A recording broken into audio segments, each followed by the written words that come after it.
রাত তখন 1:45। এই মরণাপন্ন বাচ্চাটির কন্ডিশন খুব খারাপ হতে থাকে।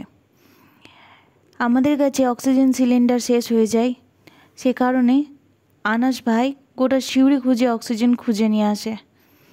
তারপর তাকে অক্সিজেন দেওয়া হয়, কিন্তু সে 2-2:30 টাইম করে মারা যায়। এবার বলি আসল ঘটনাটা কি হয়েছিল। দুই ভাই মিলে এই দুটি বেড়াল ছানাকে আমাদের কাছে নিয়ে আসে। দুটিরই কন্ডিশন খুব খারাপ ছিল। তার মধ্যে একটি বেড়াল ছানার মরণাপন্ন অবস্থা ছিল, চোখ সম্পূর্ণ স্থির হয়ে গিয়েছিল, কোনোভাবেই ব্লিঙ্ক করছিল না, নিঃশ্বাস খুব ধীরে চলছিল, মুখ ফ্যাকাচে হয়ে গিয়েছিল এবং মনে হচ্ছিল তখনই মারা যাবে। আমরা ওপরওয়ালার নাম করে আপ্রাণ চেষ্টা করেছিলাম, যা যা প্রয়োজনীয় মেডিসিন আমরা দিই। 1 ঘন্টা পর সে চোখে পাতা ফেলে এবং ম্যাও করে আওয়াজ করে। তখন আমাদের মনে একটু আশা জাগে যে হয়তো তাকে আমরা বাঁচিয়ে নিতে পারবো। তারপর থেকে শুরু হয় তার ট্রিটমেন্ট।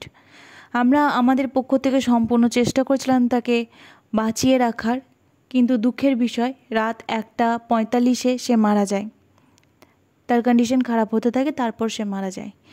তবে দুটি বাচ্চার মধ্যে একটি বাচ্চাকে আমরা বাঁচাতে পেরেছি, সে বর্তমানে ভালো আছে। সে আমাদের এক দিদি ঝুমাদির ঘরে ভালো আছে।